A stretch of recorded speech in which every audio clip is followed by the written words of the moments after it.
जीवमजीवं दवं जिणवरवसहेडजेडे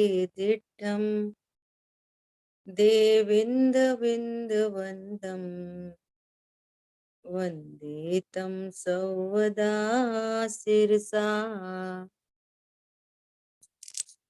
द्रव्य संग्रह जी ग्रंथ गाथा नंबर 5 गुरुदेव श्री के प्रवचन के माध्यम से स्वाध्याय कर रहे हैं। इसमें पेज नंबर है 56 और यहाँ शुद्ध ज्ञान के स्वरूप की चर्चा चल रही है। इस शुद्ध ज्ञान के अंतर्गत जहाँ शुद्ध ज्ञान को परोक्ष ज्ञान कहा है, तो यहाँ पर कहना चाहते हैं कि सर्वथा परोक्ष नहीं, कथनचित प्रत्यक्ष भी है। वो कैसे प्रत्यक्ष है उसकी बात आ रही है। तो कल अपन ने पढ़ा था, एग्जाम्पल दिया स्वर्ग नरक का, है ना। स्वर्ग नरक आदि शाश्वत पदार्थ हैं, उन्हें केवली भगवान ने प्रत्यक्ष देखा है। उसको न माने तो वह मिथ्या दृष्टि है, और साधक जीव स्वयं के ज्ञान से शास्त्र द्वारा स्वर्ग नरक आदि को परोक्ष जानता है। स्वर्ग नरक आदि बाह्य पदार्थों को जानने वाला शुद्ध ज्ञान परोक्ष है ना। साधक जीव शास्त्र ज्ञान के द्वारा वो भी स्वर्ग नरक आदि को जानता है। तो कैसा जानता है कि उन्हें तो परोक्ष जानता है। ठीक है, अब देखो प्रत्यक्ष की कैसी बात आ रही है, बहुत इंपॉर्टेंट बात आ रही है। थोड़ा उपयोग लगा के सुनेंगे तो समझ में आएगी। देखो, सुख दुख के ऊपर से अंदर में सुख दुख के विकल्प होते हैं, वे स्वयं को किंचित परोक्ष हैं। स्वर्ग नरक को हमने साक्षात नहीं देखा, हमने केवली परमात्मा का हमें श्रद्धान है। क्या श्रद्धान है? कि वे वीतरागी और सर्वज्ञ होते हैं। देखो, ये भी एक बहुत बड़ी बात है। क्या बड़ी बात है? कि शब्द की, वचन की, कथन की प्रामाणिकता वक्ता से होती है।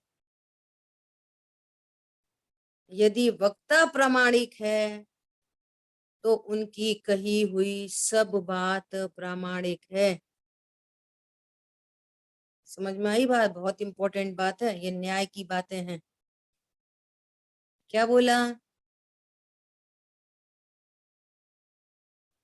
यदि वक्ता यदि प्रामाणिक है तो उसने जो भी कुछ कहा सर्व बातें प्रामाणिक है। ऐसे में मानना ही चाहिए। हाँ, समझने का एग्जाम्पल है, किसी को धन की जरूरत है, वो परेशान हो रहा है और नीचे उतरे, वॉचमैन ने बोला, साहब आप बड़े परेशान दिख रहे हो। अरे हाँ, क्या बताएं, पैसे की जरूरत है। अरे चिंता नहीं करो साहब, मैं दे दूंगा। तो कितनी प्रामाणिकता रहेगी उसकी? बिल्कुल भी नहीं, कुछ नहीं। कुछ नहीं। और आगे बढ़े तो केजरीवाल मिल गए, उन्होंने बोला, अरे जो गरीब हैं, परेशान है, हैरान है, उनकी बेटियों की शादी के लिए सरकार की तरफ से आपको 2 लाख रुपए की राशि दी जाएगी। बोलो अब प्रामाणिक है। 2 लाख मिलेंगे। ऐसा एक दृष्टांत है समझने के लिए, मिलेंगे कि नहीं मिलेंगे वो पता नहीं। ऐसे यहाँ वक्ता की प्रामाणिकता, एक ऐसा वो बनाया कथानक। सर्वज्ञ देव ने कुंद आचार्य भगवान से पूछा कि आपने इस बात का कैसे विश्वास किया?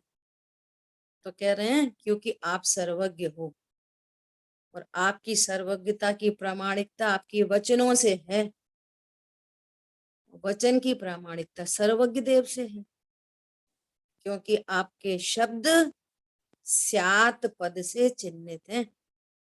स्पेशलिटी है जिन शासन की। तो हमने स्वर्ग नरक को कैसे जाना?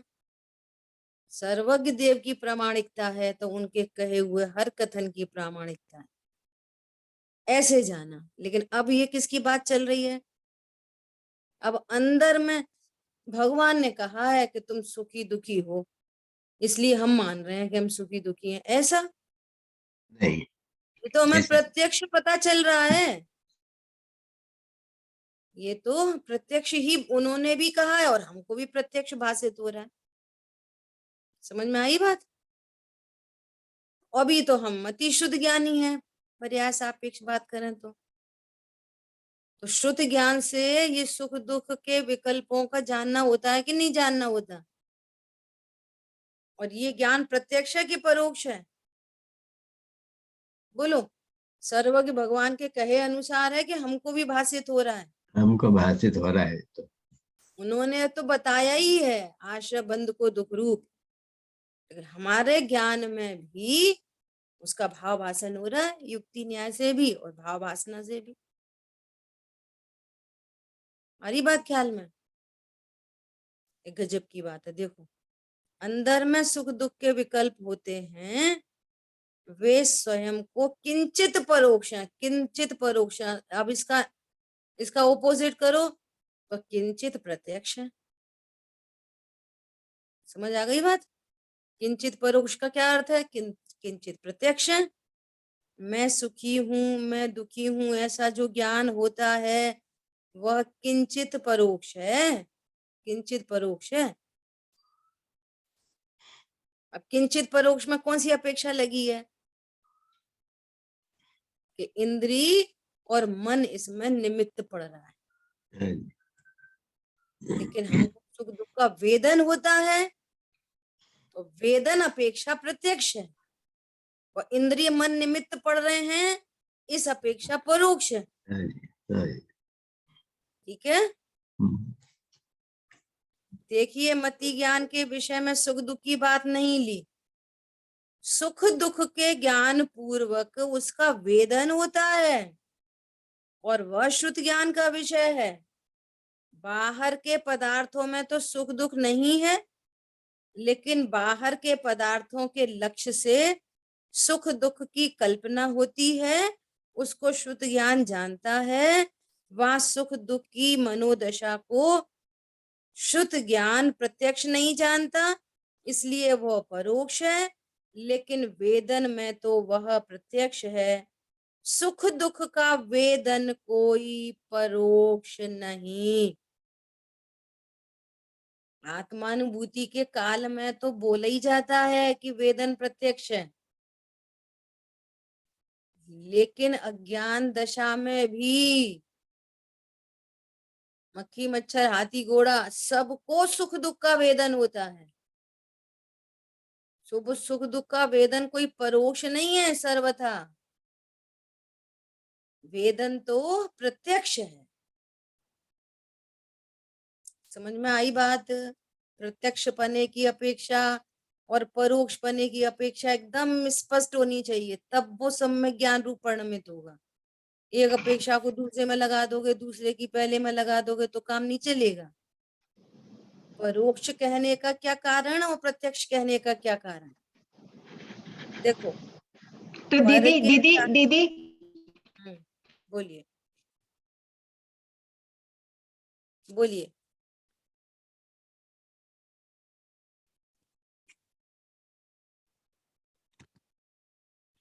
बोलिए, आपकी आवाज नहीं आ रही है। म्यूट हो गई हूँ। उषा बहन अनम्यूट कर क्या बोलिए।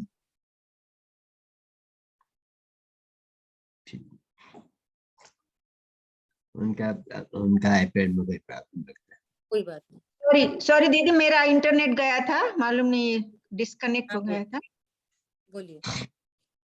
मैं पूछती थी कि जो परोक्ष श्रुत ज्ञान के परोक्ष की बात है, तो अनुभव के पहले वाला जो परोक्ष है वहां हम इंद्रिय मन का है अवलंबन, इसलिए परोक्ष बोलेंगे। और अनुभव के बाद वाला, अनुभव के काल में जो परोक्ष है वो वाला प्रदेश प्रत्यक्ष नहीं है, वैसे परोक्ष बोलेंगे।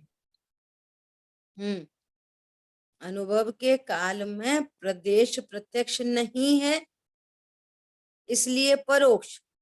लेकिन अतीन्द्रिय आनंद आया, उसका वेदन हुआ, तो वेदन प्रत्यक्ष। बराबर। ये अनुभूति के काल की बात।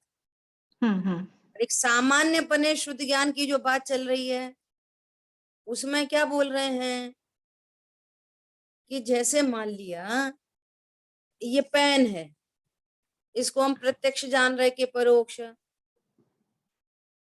बोलो। इस पेन को अभी अभी के अभी हम प्रत्यक्ष जान रहे हैं, परोक्ष? परोक्ष। परोक्ष। अभी सुनना, सांव्यवहारिक प्रत्यक्ष, मति ज्ञान से प्रत्यक्ष। ये अब तो कितनी अपेक्षाएं ओपन हो रही हैं। सब अपेक्षाओं को जानना पड़ेगा। मति ज्ञान के सापेक्ष बोलेंगे तो सांव्यवहारिक प्रत्यक्ष। फिर तो पता नहीं ये पेन है कि बिल्ली है कि कबूतर है, पता नहीं क्या है। अगर आप बिल्कुल ही परोक्ष कहोगे तो मति ज्ञान को, तो लोक व्यवहार चलाने के लिए सांव्यवहारिक प्रत्यक्ष। एक बात हो गई। अब शुद्ध ज्ञान से बात कर रहे हैं। अब इस पेन को जानने के लिए हमारे को किस इंद्री का निमित्त बन रहा है? चक्षु इंद्री। हाँ जी। इसलिए ये श्रुत ज्ञान के एंगल से भी परोक्ष, क्योंकि यहाँ पर श्रुत ज्ञान इन वो नेत्र इंद्री का अवलंबन ले रहा है, तो परोक्ष। लेकिन ये डायरेक्ट हमारे ज्ञान में ही विषय बन रहा है। समझ में आ रही है? गुरुदेव श्री की भाषा में बोले पर संबंधी पोतानी पर्याय नु जाने छे। आंख बंद करो, अभी भी पेन दिख रहा कि नहीं दिख रहा? दिख रहा है। दिख रहा है। अब परोक्ष की दूसरी परिभाषा, परोक्ष की, कि हमें ऐसे साम्यवादी प्रत्यक्ष तो दिख रहा है, लेकिन जैसे केवल ज्ञानी परमात्मा को इस ये द्रव्य गुण पर्याय पने दिख रहा है, ऐसा हमको क्या दिख रहा है? इसके द्रव्य गुण पर्याय पता है हमारे को कौन से हैं? ये भूतकाल में कहाँ थे, भविष्य में कहाँ जाएंगे? इसमें स्पर्श रस गंध वर्ण नाम के गुण हैं, अनंत शक्ति संपन्न है। इसमें अनंत केवली परमात्मा बता देंगे कि इस पेन में नंबर ऑफ एटम कितने हैं, वे बता देंगे। एटम तो अपन ने बोल दिया साइंस की भाषा में, नंबर ऑफ पुद्गल परमाणु कितने हैं वो बता देंगे। हम बता सकते हैं? नहीं। बोलो, नहीं बता सकते। तो ये सारे एंगल से परोक्ष। समझ आ रही बात? इन सभी एंगल से परोक्ष।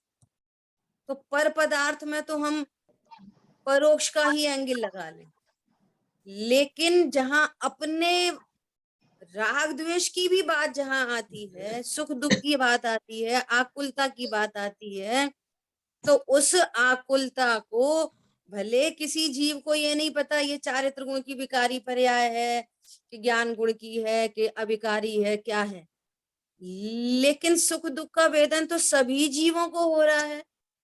जे त्रिभुवन में जीव अनंत, सुख चाहे दुख ते भयवंत। तो वो वेदन एक इंद्री जीव को भी जो दुख हो रहा है, वो उस एक इंद्री को भी, वो भी मति शुद्ध ज्ञान का धारी है, उसको वो वेदन प्रत्यक्ष है कि परोक्ष है? एक इंद्री को भी ये समझना पड़ेगा।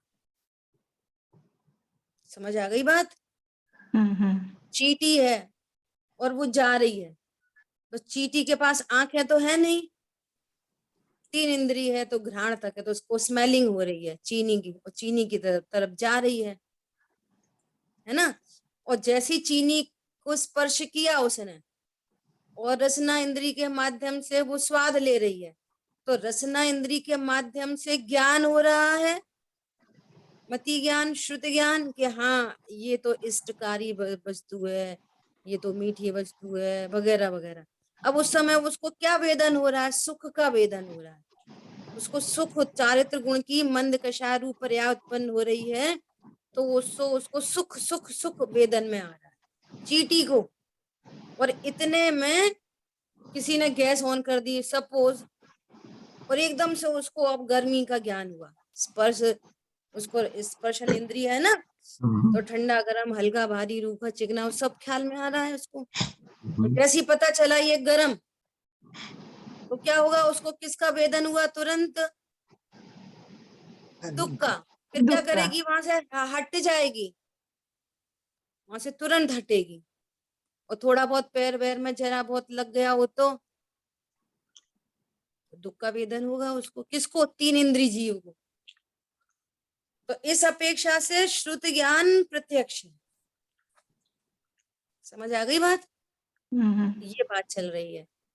तो श्रुत ज्ञान का भी प्रत्यक्षपना कैसा, परोक्षपना कैसा, प्रत्यक्षपने की अपेक्षा क्या, परोक्षपने की अपेक्षा क्या, ये बराबर ख्याल में आना चाहिए। इसलिए कह रहे हैं किंचित परोक्ष है। सारे जीव सुख चाहें दुख ते भयबंद। अब देखो एक यहाँ पे अपने चर्चा से अलग मैसेज देना है। क्या मैसेज देना है कि जो शरीर सापेक्ष, ऐसा कहते हैं ना, संघी पंचेंद्रीय जीव अपने हित अहित का विचार विवेक कर सकता है। तो कौन से हित अहित का विचार विवेक, पारमार्थिक हित अहित का विचार विवेक, हे गए उपादेय तत्वों का निर्णय कर सकता है। परंतु शरीर सापेक्ष हित अहित का विचार विवेक तो एक इंद्री, दो इंद्री, तीन इंद्री, चार इंद्री, असंगी सब कर लेते हैं शरीर सापेक्ष। तो समझ में आई बात। संघी पंचेंद्री का अर्थ है कि वो तत्व ज्ञान करने में समर्थ है, चाहे वो त्रियंच गति में हो, चाहे नरक गति में हो, चाहे देव गति में हो, चाहे मनुष्य गति में हो। और अभी वर्तमान में असंख्यात त्रियंच गति के जीव पंचम गुण स्थानवर्ती हैं। संघी पंचेंद्री मतलब सातिशय ज्ञान का धारी। अब वो सातिशय ज्ञान बस खाना पीना लड़ना झगड़ना, और बस ये शरीर, सुंदर कपड़े, ये मोबाइल और ये ड्रेस, और बस इसमें ही खत्म। ये इसलिए कहते हैं कि ये संगी होते हुए भी इसका जीवन असंगी जैसा, क्योंकि ये तो वो भी कर लेता है। वो चींटी की तरफ तो चींटी भागती है, हम भी भाग रहे आइसक्रीम की तरफ। वहां पे कोई ब्लास्ट हुआ तो हम दौड़े, और तुमने अपने घर की गैस जलाई तो उसके लिए ब्लास्ट है तो वो वापस लौटी। क्या फर्क पड़ा इससे, कौन समझ में आ रहा है। ये बहुत इंपॉर्टेंट बात है। अरे एक इंद्री जीव, पेड़ की जड़ें, जैसे जहां पर ये हिल एरिया होता है ना, तो साइड साइड में नदी बहती है, एक साइड में पहाड़ है, तो उनकी जड़ें किस तरफ जाती हैं, पानी की तरफ पानी की तरफ, नीचे या जहाँ भी है पानी जाती हैं, पानी की साइड में। ऐसा ज्ञान होता है मति शुद्ध ज्ञान एक इंद्री जीव को भी। जीव है ना वहां पे परिपूर्ण भगवान आत्मा, अद्भुत बातें हैं। इसलिए अपना पारमार्थिक हित करना चाहिए। बड़ी मुश्किल से मिलता है ये मनुष्य भव और जैन कुल। देखो अभी क्या कर रहे हैं, और तथा जो भाव शुद्ध ज्ञान है, अब देखो भाव शुद्ध ज्ञान की बात आ रही है। दीदी इस ज्ञान से बढ़िया, संबंध में ये स्व संवेदन शब्द आएगा, वो आप समझाएंगे। पर मेरा प्रश्न भी आप अगर जोड़ दें तो अच्छा रहेगा कि वेदन जो सुख दुख का है वो भिन्न गुण की पर्याय है, फिर भी सब जगह स्व संवेदन को ज्ञान की पर्याय क्यों कहते हैं, और ये कैसे हुआ शुद्ध ज्ञान की पर्याय भाव शुद्ध ज्ञान। बिल्कुल ये चर्चा आ ही रही है। देखो क्या कह रहे हैं, ओके ओके। तथा जो भाव शुद्ध ज्ञान है वह शुद्धात्म सन्मुख होने से सुख संवेदन रूप है। संवेदन मतलब सम्यक प्रकार से वेदन, संवेदन, संवेदन मतलब सम्यक प्रकार से वेदन। अब वेदन अर्थ जानना, वेदन का अर्थ क्या है? जानना, सम्यक प्रकार से जानना। अब फिर से पढ़ो। अब जो भाव शुद्ध ज्ञान है, भाव शुद्ध ज्ञान मतलब जो ज्ञान अपने को मैं भगवान आत्मा हूं ऐसा जानता है, वो अनुभव करता है, उसका नाम है भाव शुद्ध ज्ञान। वह शुद्धात्म सन्मुख होने से सुख संवेदन रूप है। अर्थात जैसे ही प्रणति स्वभाव सन्मुख हुई, ज्ञान सम्यक हुआ। जो ज्ञान अभी तक अपने को संयोग वाला, शरीर वाला, मैं स्त्री पुरुष हूँ, मैं छोटा हूँ, बड़ा हूँ, करोड़पति हूँ, गरीब हूँ, वगैरह वगैरह, मैं सुखी हूँ, मैं दुखी हूँ, ऐसा जान रहा था, अभी उस ज्ञान ने आगम के ब्रह्म शब्द ब्रह्म की उपासना से, कैसे गंभीर शब्द है, स्वाध्याय क्या है? शब्द ब्रह्म की उपासना। शब्द ब्रह्म की उपासना से अपने स्वरूप को जाना, और अब परिणति में एकदम लॉजिकली ये वाली बात ख्याल में आ गई कि देह भिन्न है, मैं भिन्न हूं, और ऐसा होने पर मोह की चट्टान टूटी, ज्ञान स्वभाव सन्मुख हुआ। ये सब काम एक काल में हो रहे हैं। कर्म के सापेक्ष बोलोगे, दर्शन मोहिनी के 3 टुकड़े होके उपशम हुआ, अनंतानुबंधी उपशम हुई, ज्ञान स्वभाव सन्मुख हुआ, मिथ्यात्व का नाश हुआ। ये सब एक काल में इतना कार्यक्रम चल रहा है। तो ज्ञान सम्यक पने को प्राप्त हुआ, श्रद्धा सम्यक पने को प्राप्त हुई, और चारित्र की परिणति में जो अब तक राग द्वेष दुख रूप पर्याय उत्पन्न हो रही थी, राग द्वेष उत्पन्न हो रहा था, विकार उत्पन्न हो रहा था, अब वो आकुलता न उत्पन्न होकर सुख उत्पन्न हुआ। स्वरूप की स्थिरता से सुख उत्पन्न हुआ, या फिर बोल दो सुख गुण को खड़ा कर लो एक और, तो सुख गुण की सम्यक पर्याय उत्पन्न हुई। अब ज्ञान ने उस सुख को जाना, तो वो कह रहे हैं सुख का सम्यक प्रकार से वेदन किया। तो वो ज्ञान की पर्याय को आरोपित करके कह दिया कि वो सुख संवेदन रूप है। उस सम्यक शुद्ध ज्ञान का विषय अखंड आनंद ज्ञायक मूर्ति आत्मा है। सम्यक शुद्ध ज्ञान कैसे अब संज्ञा मिल रही है उसको? कि उस ज्ञान का विषय वो विषयी है, और उसका विषय कौन है? अखंडानंद ज्ञायक मूर्ति आत्मा। और वह निज आत्म ज्ञान के आकार, देखो अब आकार शब्द आ रहा है, इसलिए अपन पहले से बार बार बोल रहे हैं, बहुत गंभीर चर्चा आ रही है। क्या क्या आकार? वह निज आत्म ज्ञान के आकार से स्व विषय से संबंधित होने से सविकल्प है। सविकल्प की अपन ने पूरी विवक्षा पढ़ ली थी ज्ञान की अपेक्षा से, कि जैसे स्वभाव जानने में आया, जैसे ही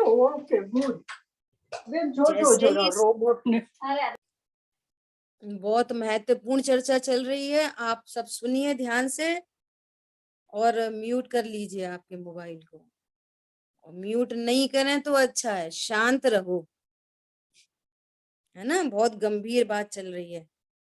क्या बोल रहे हैं? कि वह निज आत्मा के आकार। अब आकार में क्या लेना, बोलो कौन बताएगा? निज आत्म ज्ञान के आकार। आकार की क्या चर्चा हो चुकी थी पहले? द्रव्य गुण पर्याय स्वरूप को जाना। बहुत बढ़िया। आकार मतलब स्वरूप। स्वरूप मतलब कैसा? तत्व उसका पूरा ख्याल में आ रहा है। जैसे नींबू ख्याल में आया, ज्ञान में गे बना नींबू, तो नींबू बस नहीं, अकेला नींबू ख्याल में आया नहीं, उसका खट्टापन, उसका गोल गोल येलो कलर, और उसका खटास, तो ऐसा आकार बना कि मुंह में पानी आ गया। ये स्वरूप, उस स्वरूप से स्व विषय से संबंधित होने से वो सविकल्प है। ज्ञान में ज्ञान और आनंद दोनों का स्वरूप ख्याल में आया, तो वो जो आकार बन रहा है, जो स्वरूप जानने में आ रहा है, आप उसको कैसे समझो, शब्द क्या दे दें? तो ज्ञान तो साकार होने से सविकल्प है, तो ये ज्ञान का सविकल्पना यहाँ पर कह रहे हैं। अर्थात विशेष ज्ञान के भाग वाला हिस्सेदार भागीदार स्वसन्मुख व्यापार में रहने वाला है। तो ये विशेष ज्ञान प्रकट हुआ, स्वसन्मुख व्यापार में रहने वाला। अब उसका व्यापार कहाँ चल रहा है? स्वसन्मुखता की ओर। मैं ज्ञायक हूँ, मैं ज्ञायक हूँ। अब ज्ञान में चल रहा है मैं ज्ञायक हूँ, है ना। और उसी समय चारित्र गुण की पर्याय स्वभाव में स्थिर हुई, और उसी समय सुख गुण का सम्यक परिणमन हुआ, है ना। तो वो ज्ञान अपने को भी जान रहा है, और वो ज्ञान उस सुख को भी जान रहा है। तो इस ये जान रहा है, इसका मतलब है कि वो उसमें आकार है, स्वरूप है, इसलिए वो सविकल्प है। यहाँ विकल्प अर्थात राग नहीं, गुरुदेव श्री पहले भी बहुत कह चुके हो, अपनी चर्चा पहले बहुत हो चुकी। यहाँ विकल्प अर्थात राग नहीं, किंतु विशेष आत्मज्ञान के व्यापार प्रवृत्ति की अपेक्षा से भाव श्रुत ज्ञान सविकल्प है।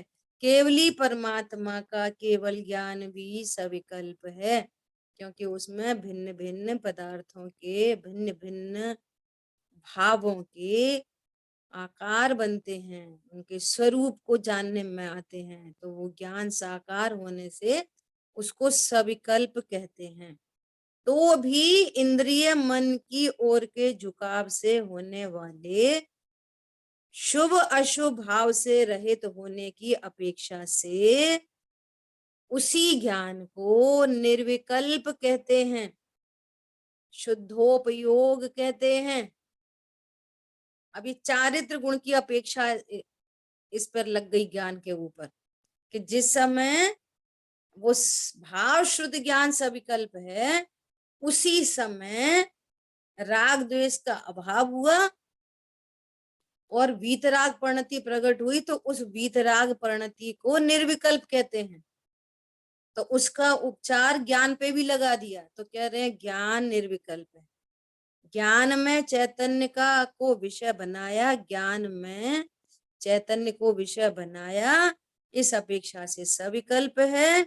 और वह ज्ञान जितना ससन्मुख है और जितने अंश में राग घटा है, टला है, उतने अंश में निर्विकल्प। देखो ज्ञान को ही निर्विकल्प कह रहे हैं। निर्विकल्पता कहाँ पे एग्जैक्टली? अब ज्ञान में ही दो यादवार लग गया ना, ज्ञान कोई एक अपेक्षा से सविकल्प और ज्ञान कोई एक अपेक्षा से निर्विकल्प, दोनों बातें ज्ञान में ही लागू कर रहे हैं। अब ज्ञान साकार होता है इसलिए सविकल्प, और जिस समय ज्ञान का व्यापार स्वभाव सन्मुख चलता होता है, उस समय राग द्वेष की उत्पत्ति नहीं होती है, तो उस चारित्र गुण की अपेक्षा से उस ज्ञान को क्या कह रहे हैं? निर्विकल्प। वास्तव में निर्विकल्पता कहाँ पर है? चारित्र गुण की विकारी पर्याय कोई उत्पन्न नहीं हुई, कोई विकल्प उत्पन्न नहीं हुए, शुभ अशुभ भाव उत्पन्न नहीं हुए। शुभ अशुभ को विकल्प कहा जाता है, तो विकल्प के अभाव होने से निर्विकल्पता। अब रही बात अनुभूति की, जो आपका प्रश्न है ना, तो ज्ञान को भी देखो लिखा है, कहा ही है, पंडित साहब ने लिखा है, ज्ञानानुभूति ही परमामृत है, ज्ञानमयी मेरी काया। ज्ञान की अनुभूति ही आत्मानुभूति है, ऐसा भी कहते हैं। तो चूंकि सारा कार्यक्रम ज्ञान से शुरू होता है, तो ज्ञान अनुभूति करता है, तो ज्ञान को भी अनुभूति कहते हैं। और अनंत गुणों की जो शुद्ध पर्याय प्रकट होती है, उन सब को अनुभूति कहते हैं। समझ में आ रही है? अनंत, वो बनारसीदास जी का एक दोहा है ना, गुण अनंत के सब क्या, देखो याद नहीं आ रहा।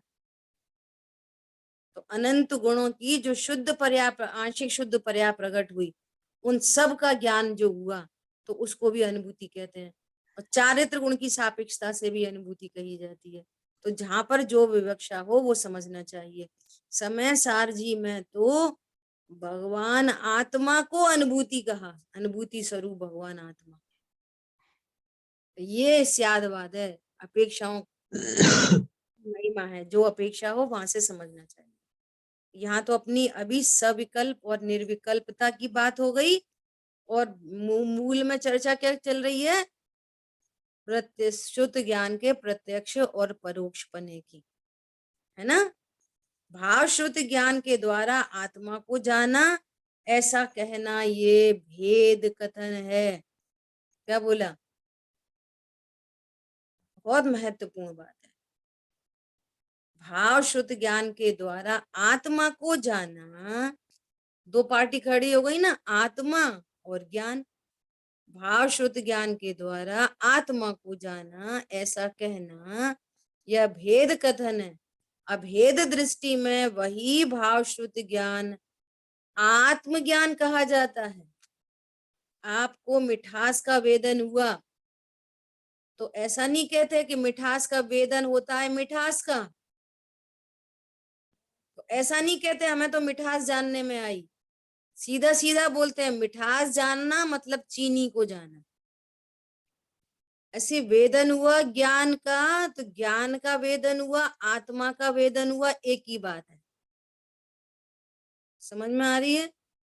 भेद दृष्टि में कौन विषयी है, कौन विषय है, किसके जानने का साधन कौन है, जानना किसको है, ये पूरी बातें भेद से बातें अन्वेषण के काल में की जाती हैं पूरी। आत्मा को कौन जानेगा, जानने वाला हमारे पास साधन क्या है, तो कहेंगे ज्ञान साधन है। अभी पूरी चर्चा हुई, जो ज्ञान अपने को पहले संयोग शरीर वाला जान रहा था, वही ज्ञान अपने आप को आत्मा जानता है। ज्ञान के द्वारा स्वभाव सन्मुख होती है परिणति, स्वभाव का आनंद प्रकट होता है। ये सारी भेद विवक्षा है। अनुभूति के काल में कोई भेद नहीं होता ऐसा। अनुभूति के काल में तो बस एक, मैं तो अभेद अखंड आत्मा हूँ। ये सब नहीं होता कि ज्ञान है, ये ज्ञान आत्मा को जान रहा है, देखो चारित्र गुण की विकारी पर्याय मिट गई और शुद्ध पर्याय प्रकट हुई। हाँ हाँ हाँ हाँ, मैं तो आनंद को भी जान रहा हूँ। एक अभेद न से, ठीक है। ओ अभेद का लक्ष्य भेद का करता वर्जन, शुद्ध वस्त्र से जल कण का करता परिमार्जन। जितनी भी भेद विवक्षा है, ये सब समझने और समझाने के काल में चलती है। इसीलिए बोला जाता है कि व्यवहार प्रतिपादक है और निश्चय प्रतिपाद्य है। भेदों के द्वारा हम अभेद को जानते हैं। आम कैसे होता है, कैसा बताएंगे, तो भेद से ही बताना पड़ेगा। गोल होता है, थोड़ा लंबा होता है, थोड़ा ग्रीन होता है, थोड़ा येलो होता है, तो ऑरेंजिश होता है, उसमें छिलका पतला होता है, मोटा होता है, गुठली होती है, उसमें पल्प पोर्शन होता है। इतनी सारी बातें हम भेद भेद भेद भेद भेद से, एक आम को भेद से ही बताना पड़ेगा। समझ आ रही है बात? भैया अल्फांसो कैसा होता है, वो तो अल्फांसो अल्फांसो होता है, बस ऐसे ऐसे काम नहीं चलेगा। अरे वो थोड़ा ऑरेंजिश होता है, थोड़ा उसका साइज थोड़ा बड़ा होता है और आम की अपेक्षा से ऐसा दिखता है। तो जितनी बात करोगे सारी भेद से बात करोगे, लेकिन वस्तु भेद रूप नहीं होती, ये हमेशा ख्याल में रखना है। देखो गुरुदेव श्री एक विषय को छूते हैं ना, तो उसके सारे पहलुओं का ज्ञान कराते हैं। आ गई बात समझ में? बहुत महत्वपूर्ण चर्चा है। तो दीदी वहाँ जो समय सार की 14वीं गाथा में शुद्ध नहीं को आत्मा बोल दिया है ना, तो वो भी वहाँ ये भाव शुद्ध ज्ञान को अभेद से बोल दिया। बिल्कुल, वेरी गुड, बिल्कुल। अब बताएंगे कैसे? शुद्ध न, अशुद्ध न, परम शुद्ध निश्चय न, सब ज्ञान की पर्याय है। फिर बताएंगे कैसे?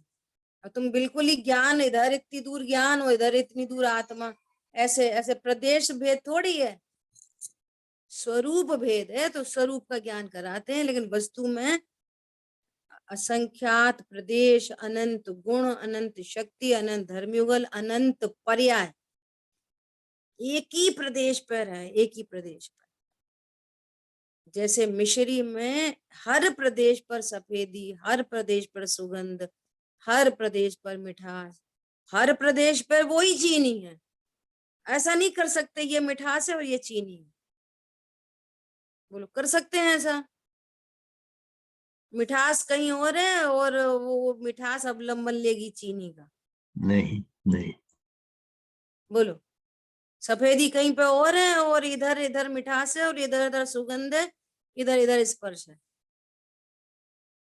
वस्तु भेद रूप नहीं होती। भेद के माध्यम से वस्तु का कथन किया जाता है समझने के लिए। हर जगह देख लो, किसी जगह देख लो, भेद अभेद, भेद अभेद, भेद अभेद ही चलता रहता है। हर जगह किसी भी लौकिक क्षेत्र में देख लो। अभी आप गाड़ी खरीदने जाओगे, गाड़ी की बात स्टार्ट करोगे, भेद चालू हो जाएंगे। ऐसा इंटीरियर है, ऐसी लग्जरी है, ऐसी पावर स्टीयरिंग है, स्टीरियो सिस्टम ऐसा लगा है, सारी बातें करने लग जाओ, भेद भेद चालू हो जाएंगे। लेकिन भेद सुनते हुए भी हमारे ज्ञान में कौन बसा है? भेद बसा रहता है कि अभेद बसा रहता है? देखो, प्रैक्टिस हमें इन चीजों की पहले से ही। बोलो, भेद सुनते हुए हमको भेद दिखते हैं कि परिपूर्ण गाड़ी दिखती है? बोलो। परिपूर्ण गाड़ी दिखती है। लड़की लड़के की बातें चलती हैं, है ना, सगाई की बातें चलती हैं। तो जितनी बात कही जाएगी लड़के की, किससे बात की जाएगी? भेद से। लेकिन भेद से बात होने पर भी हमको अभेद लड़का दिखता है कि भेद रूप दिखता है? कैसे दिखता है बोलो? इतनी कैसे? नेचुरल फिनोमिनन है ये एकदम। खीर बनाने चलोगे, पूछोगे खीर, यूट्यूब में देखोगे खीर कैसे बनती है, प्रोसेसिंग के काल में भेद। तो भेद को थोड़ी, चावल को थोड़ी खीर कहते हैं, दूध को थोड़ी खीर कहते हैं। विधि के काल में भेद लागू पड़ेंगे, और अनुभूति के काल में, उसके वेदन के काल में, उसके भोग के काल में कोई भेद नहीं होता। ज्वेलरी खरीद, कितने दृष्टांत दिए जाएं, ज्वेलरी खरीदने जाओगे तब भेद देखोगे, ये कितने तोले का है। कभी द्रव्य पे दृष्टि जाएगी, ये इसकी डिजाइन बहुत अच्छी है पर भारी बहुत है, इतना कॉस्टली नहीं लेना, इतना भारी नहीं।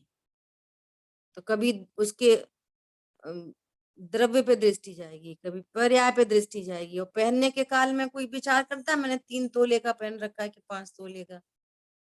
बोलो। एकमात्र अभेद का आनंद होता है, और जब तक भेद होते हैं तब तक आनंद नहीं होता। ये बिल्कुल प्राकृतिक सत्य है। ठीक है, आगे बढ़े। इस प्रकार श्रुत ज्ञान के अनेक पहलुओं को बताया। अब प्रत्यक्ष किस प्रकार है यह कहेंगे। जीव की उपयोग पर्याय में हीनता हो तब इंद्रिय केवल निमित्त होती है। ये जीव की पर्याय की हीनता है, बहुत इंपॉर्टेंट बात है। जीव की पर्याय की योगहीन पर्याय की योग्यता है, तो इंद्रिय निमित्त होती है। और जहां पर्याय की में उतनी हीनता नहीं है, तो देखो अवधि ज्ञान प्रत्यक्ष से जान लेता है, मन पर्याय प्रत्यक्ष से जान लेता है, भली देश प्रत्यक्ष जानता है, परंतु केवल ज्ञान तो परिपूर्ण दशा है, वहां पे हीनता का कोई नाम ही नहीं है। वहां जहां हीनता का नाम निशान नहीं है, तो वहां पर निमित्तता की का भी नाम निशान नहीं। वो डायरेक्ट अपने असंख्यात प्रदेशों से जानते हैं। तो ये पर्याय की योग्यता सिद्ध हुई, है ना। तब इंद्रियां केवल निमित्त होती हैं, लेकिन उस निमित्त के कारण से जीव का उपयोग नहीं होता। इतने घनिष्ठ निमित्त नैमित्तिक संबंध है, इतने घनिष्ठ निमित्त नैमित्तिक संबंध है कि निमित्ताधीन दृष्टि में उपादान ओझल हो जाता है। अभी आंख बंद करो, अभी स्क्रीन दिख रही है आपको, आगे की लाइन पढ़ सकते हो? बोलो, आंख बंद करके आगे की लाइन पढ़ी जा सकती है? नहीं, नहीं पढ़ी जा सकती। सुनना ध्यान से, याद बात सुनना। तो इस सापेक्ष में क्या बोलेंगे? देखो, ये इतनी पराधीन पर्याय है कि इसको नेत्रेंद्रिय की आवश्यकता पड़ती है, निमित्त है। एक बात हो गई। दूसरी बात, बोलो, जिस समय हमें ये कुछ सामने स्क्रीन पे कुछ नहीं दिख रहा, तो उस समय कुछ भी जानने में नहीं आ रहा। अभी सब लोग आंख बंद कर लो, बोलो, कुछ और जानने में आ रहा नहीं आ रहा? ये शब्द जानने में आ रहे कि नहीं आ रहे? हमको हमारे ज्ञान में और आपको आपके ज्ञान में। बोलो, शब्द जानने में आ रहे कि नहीं आ रहे? स्क्रीन तो नहीं दिख रही, लेकिन शब्द जानने में आ रहे कि नहीं आ रहे? आ रहे आ रहे हैं। दूसरी बात हो गई, शब्द जानने में आ रहे। अब हमारा ज्ञान क्या अप्रोच करता है? देखो, आंख बंद करी इसलिए नहीं जान रहे ना।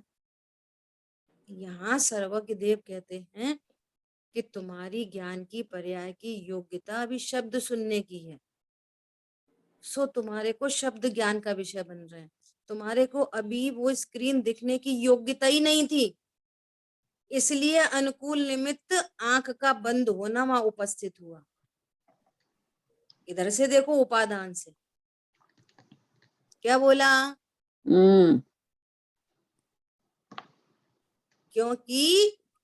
क्योंकि हर पर्याय का ये सुनिश्चित है, सुनिश्चित, और वो सुनिश्चित ज्ञान पर्याय की योग्यता में वैसा ही वैसा निमित्त उपस्थित होता है। सुकर्ण इंद्रिय निमित्त पड़ रही है, और ज्ञान में अपनी स्वतंत्रता से अभी शब्द वाला ज्ञान होना था, अभी नेत्रेंद्रिय संबंधी ज्ञान नहीं होना था, इसलिए हमको स्क्रीन नहीं दिखी है। इसका अर्थ ये नहीं निकलता कि हमारे को नेत्र इंद्रिय की बहुत पराधीनता है, नेत्र के बिना ज्ञान ही नहीं होता। भैया, नेत्र इंद्रिय निमित्त है, उपादान नहीं है। उपादान तो हमारा ज्ञान है। समझ में आई बात? बहुत महत्वपूर्ण बात है ये, इसलिए अपनी अपनी महिमा आती है, फिर नहीं तो निमित्तों की महिमा आती रहती है। देखो कितने अच्छे मोबाइल लोग आ गए, देखो कितने अच्छे मोबाइल हैं, देखो इनमें आजकल तो फटाफट देख लो, फटाफट ग्रंथ निकालो, फटाफट वो लगा लो, मैप लगा लो, कहाँ से कहाँ पहुंच जाओ, और ऐसा ऐसा। कितने अच्छे मोबाइल, कितने मोबाइल को भैंस के सामने रख दो, क्या बोला? ज्ञान से ज्ञान होता है, ज्ञान वाले को ज्ञान होता है। मोबाइल जिनवा टेबल पे रखा रहता है, चौकी पे, चौकी को कितना ज्ञान होता है? तो महिमा मोबाइल की है कि महिमा ज्ञान की है? और इस मोबाइल की जिसने ब्लूप्रिंट बनाई, ये सॉफ्टवेयर इंजीनियर दिन भर लगे रहते हैं, तो महिमा ज्ञान की है कि मोबाइल की है? और हमको 24 घंटे महिमा आती है मोबाइल की, और स्वरूप समझते हैं तो महिमा आती है ज्ञान की।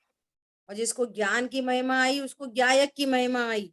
ऐसे अनंत गुणों का धारी मैं हूं, ये एक ज्ञान पर्याय की बात है।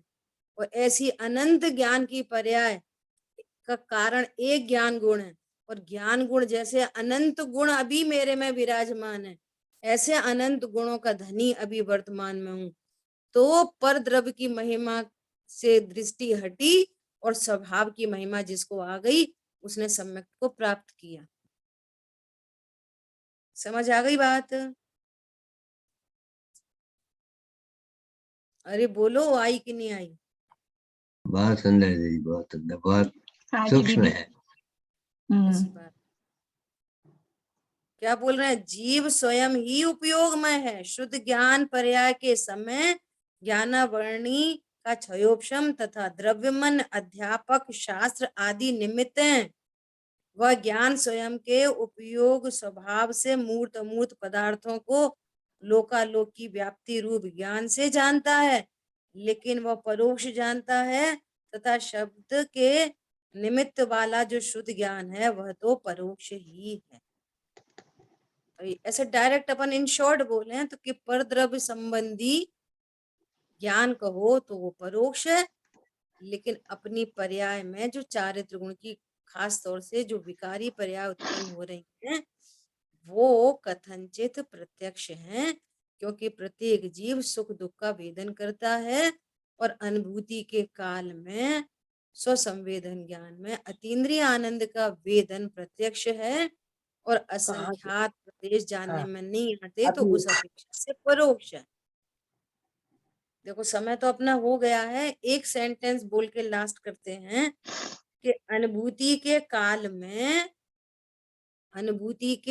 में ज्ञान में वो वाली परोक्षता परोक्षपना नहीं है, इंद्रिय वाली। ये भी बहुत इंपॉर्टेंट बात है। परोक्षपना क्या है? इंद्रिय और मन का निमित्त, लेकिन अनुभूति के काल में इंद्रिय मन का भी निमित्त नहीं है। वस्तु विचारत ध्यावते मन पावे विश्राम क्या रस स्वादत सुख उपजे अनुभवता को नाम। अनुभूति के काल में आत्म प्रदेश डायरेक्ट प्रत्यक्षपना है वेदन का। उस समय मन का भी अवलंबन नहीं होता, इसलिए अनुभूति के काल में प्रत्यक्षपना इस प्रकार से भी घटित होता है। और विशेष चर्चा कल करेंगे। जिन वाणी के ज्ञान से सूझे लोकालोक, तो वाणी मस्तक। बोलिए द्वाशांग मई जिनवाणी माता की जय। जय हो। जय जिनेंद्र। जय जिनेंद्र।